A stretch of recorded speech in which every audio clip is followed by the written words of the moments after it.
ఓం శ్రీ రామచంద్ర పరబ్రహ్మణే నమః. భగవద్బంధువులందరకు హృదయపూర్వక నమస్కారాలు. ఓం శ్రీ రామచంద్ర పరబ్రహ్మణే నమః.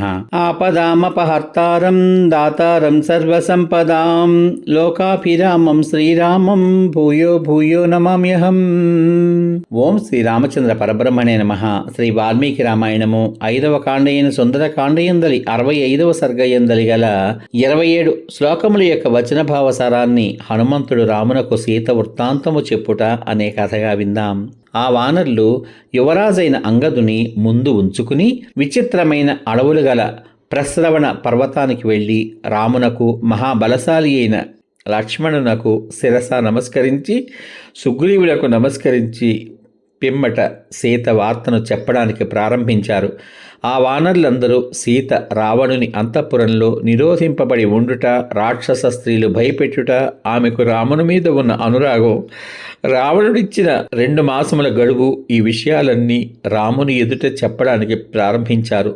సీత క్షేమంగా ఉన్నదనే విషయాన్ని విన్న రాముడు, వానరులారా, సీత ఎక్కడుంది? నా విషయమునందు ఏ అభిప్రాయంతో ఉంది? సీతకు సంబంధించిన ఈ విషయాలన్నీ నాకు చెప్పండి అని ప్రశ్నించాడు.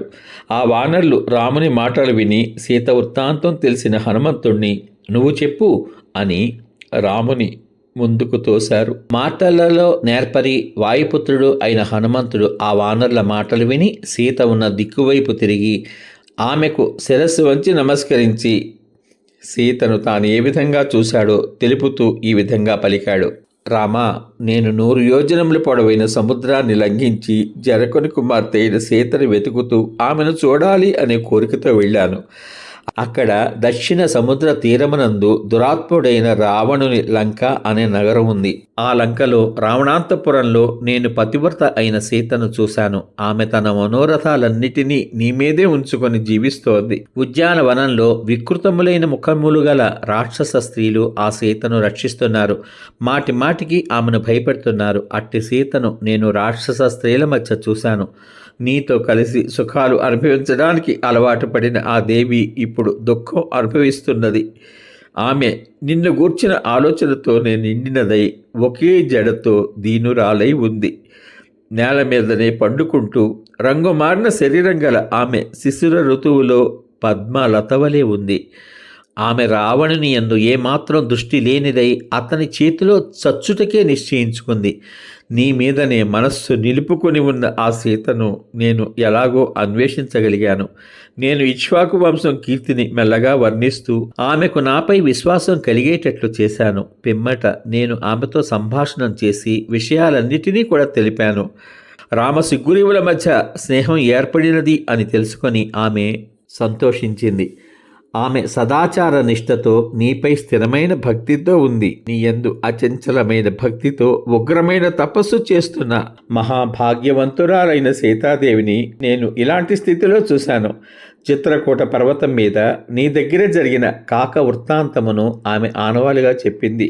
ఓ హనుమంతుడా, నీవు ఇక్కడ చూసిందంతా మనుష్య శ్రేష్ఠుడైన రాముడికి చెప్పాలి అని సీత నాతో పలికింది. సుగ్రీవుడు దగ్గరనే ఉండి వింటూ ఉంటే నీవు ఈ మాటలన్నీ చెప్పి నేను ప్రయత్నపూర్వకంగా రక్షించి ఉంచిన ఈ మణిని రామునికి ఇవ్వాలి. శోభాయుక్తమైన ఈ చూడామణిని నేను చాలా జాగ్రత్తగా సంరక్షించాను. రామ, ఒకనాడు నా నుదుట తిలకం చిరిగిపోయింది. అప్పుడు నీవు మణిశీల తీసి దానితో నుదుట తిలకాన్ని ఉంచడానికి బదులు గండస్థలంపై ఉంచావు. ఆ విషయాన్ని గుర్తు చేసుకో. జలంలో పుట్టిన శోభాయుక్తమైన ఈ చూడామణిని నీకు పంపేస్తున్నాను. శోకంతో వ్యాకులురాలునైన నేను ఇక జీవింపజాలను. నేను 1 మాసం మాత్రమే జీవితాన్ని ధరిస్తాను. రాక్షసులకు వసురాలనైపోయిన నేను మాసం తర్వాత జీవింపజాలను. రావణాంతపురంలో నిరోధించబడి శరీరం కృషించి ధర్మాన్ని ఆచరిస్తున్న సీత నాతో ఈ విధంగా చెప్పింది. ఈ విషయం అంతా జరిగినట్లుగా చెప్పాను.